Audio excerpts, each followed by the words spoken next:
Sambil memegang telepon darinya, dia diam-diam mendesak Pak Wawan untuk mengemudi lebih cepat. Hancurkan batas kecepatan. Aku akan menanggung konsekuensinya.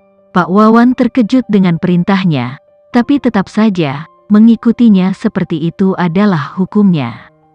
Dalam hitungan detik, dia melaju kencang di jalan raya, menghindari mobil, dan menerobos jalan-jalan kota. Seperti seorang pembalap mobil dengan hati yang gila akan kecepatan, dia mengendarai Maybach hitam sampai batasnya. Livia Rahman terlalu sibuk melamun keluar jendela bahkan untuk mendengar bisikan yang datang dari teleponnya di latar belakang. Dia menekankan jari ke jendela dan mulai menelusuri orang-orang di bawah yang tampak seperti semut kecil. Dia tidak menyadari bahwa emosinya tumbuh tidak stabil seolah-olah dia dibawa kembali ke versi dirinya dari 2 tahun lalu. Dia telah bersumpah kepada kakeknya bahwa dia akan mengendalikan emosinya. Dia telah keluar dari lubang hitam itu dan dia tidak berencana untuk kembali. Itulah yang dia pelajari setelah menghabiskan siang dan malam bersama tim terapisnya. Iblis di bahunya dulu adalah dia yang sebenarnya. Seorang wanita delusi yang mengejar seorang pria dan menjadi gila ketika dia ditolak. Masa lalu tidak akan pernah bisa diubah. Dia bergumam, benar-benar melupakan panggilan teleponnya dengan Faron Tan. Ya, tapi masa depan ditakdirkan untuk berubah. Faron Tan angkat bicara, benar-benar bingung dengan perilakunya. Dia terdengar pusing. Apakah dia mabuk? Seolah linglung, Livia Rahman memiringkan kepalanya ke samping. Ditakdirkan untuk sebuah perubahan. Siapa pria yang berbicara dengannya? Itu menjadi sulit baginya untuk berkonsentrasi. Dia dengan menyakitkan meremas matanya tertutup ketika dunia mulai berputar. Dia tersandung di ruang tamu sebelum akhirnya ambruk ke sofa. Mungkin itu kombinasi dari minuman dan terlalu banyak bekerja sendiri saat bermain piano, tetapi dia merasa lelah dan pikirannya mendung. Berubah, Anda membuatnya terdengar sangat positif ketika masa depan juga bisa lepas kendali. Dia berbisik, suaranya berat.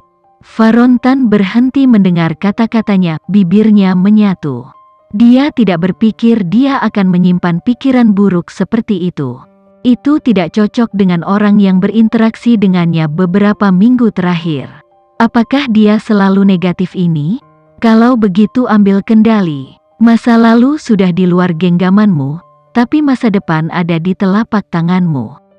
Apa yang kamu takutkan? Dia turun dari mobil, kakinya yang panjang dengan cepat membawanya ke kompleks Artara.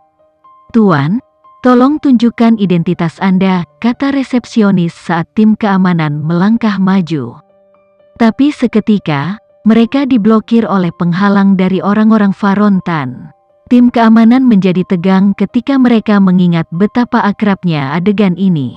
Terakhir kali ini terjadi, salah satu penyewa mereka yang berharga telah dibawa kembali ke rumahnya dalam keadaan tidak sadarkan diri dan itu dilakukan oleh pria yang sama.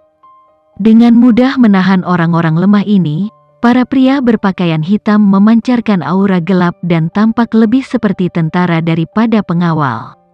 Mata mereka tak bernyawa dan suram seolah-olah mereka tidak akan bergeming saat membayangkan pembunuhan. Beberapa wanita berhenti untuk mengagumi Faron Tan saat dia berjalan menuju lift.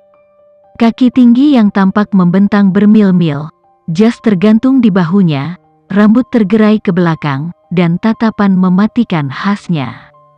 Persona misteriusnya menarik para wanita di lobi lebih dekat. Dia berpakaian seperti seorang pengusaha kaya dengan jas hujan hitam tergantung di bahunya. Tapi cara dia berjalan dengan percaya diri dengan satu tangan diselipkan di sakunya membuatnya terlihat seperti bos mafia.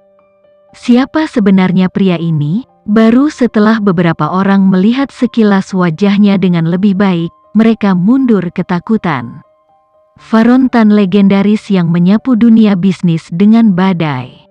Dia terkenal karena menghancurkan monopoli di pasar dan dalam beberapa tahun sejak dia menjadi CEO Tantono Enterprise, telah sepenuhnya mengendalikan banyak bisnis besar di negara ini. Mereka tidak percaya bahwa seorang pria dengan latar belakang dan kekuatan seperti itu sedang berjalan ke Kompleks Artara.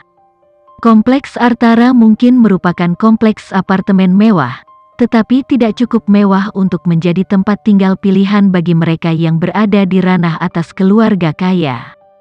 Ini menampung beberapa selebriti populer dan beberapa pewaris generasi kedua, tetapi sebagian besar penghuninya adalah keluarga kelas menengah yang memiliki banyak uang. Ada segelintir orang kaya yang suka bersembunyi di dalam gedung karena keamanannya cukup ketat untuk memastikan tidak ada orang yang tidak diundang yang memiliki akses. Level Varontan dianggap terlalu tinggi untuk Artara. Dia bukan seseorang yang bisa mereka sakiti. Aku tidak takut apapun.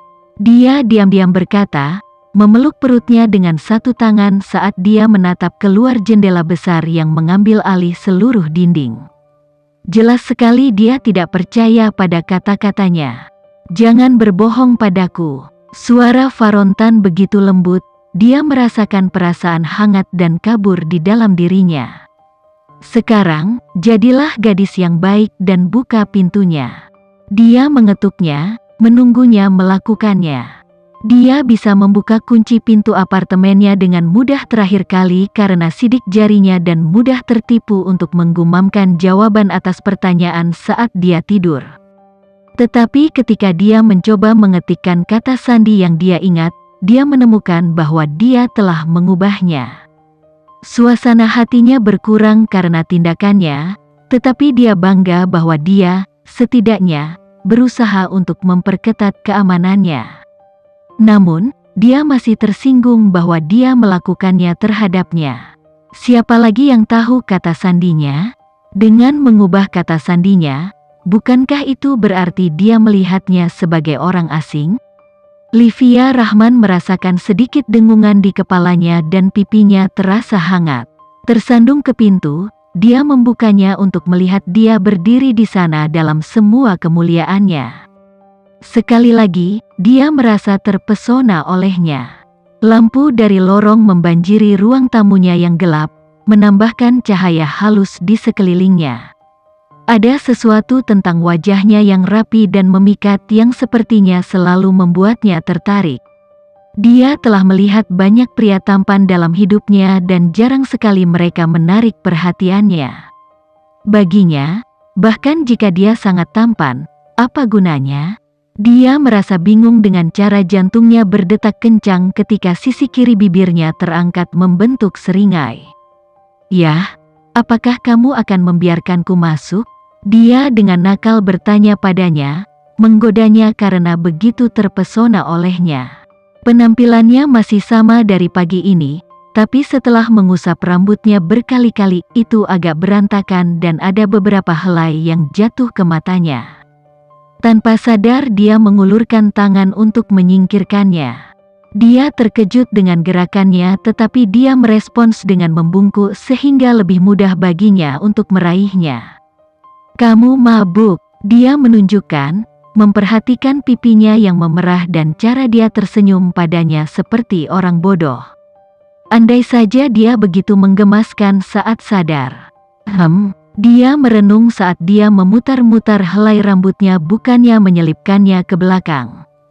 Dia terkekeh melihat betapa patuhnya dia yang tidak seperti dirinya yang biasanya yang sepertinya selalu ingin memulai pertengkaran. Selain itu, dia tidak pernah secara sukarela sensitif. "Dan kenapa kamu mematikan lampu? Ini menyedihkan." Dia dengan lembut meraih jari-jarinya, memegangnya seperti itu adalah harta yang bernilai miliaran. "Berapa banyak yang kamu minum?" Dia bertanya padanya saat dia menyalakan saklar lampu dan membimbingnya kembali ke apartemen dengan tangannya di punggung kecilnya. Matanya menelusuri meja dapur dan dia terkejut melihat sebotol anggur kosong. Dia mengalihkan pandangannya dari botol dan ke perawakannya yang kecil, bertanya-tanya bagaimana seorang wanita mungil seperti dia bisa minum sebanyak itu.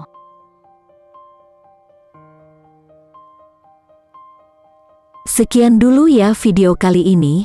Kita lanjutkan lagi videonya di lain waktu.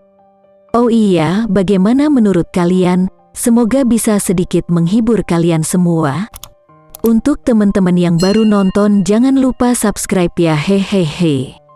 Dan kalau teman-teman ada yang ingin gabung langganan, bisa langsung gabung saja untuk dapat fitur yang menarik dan sedikit membantu Mimin. Terima kasih banyak sudah menonton, sampai jumpa lagi, bye bye bye.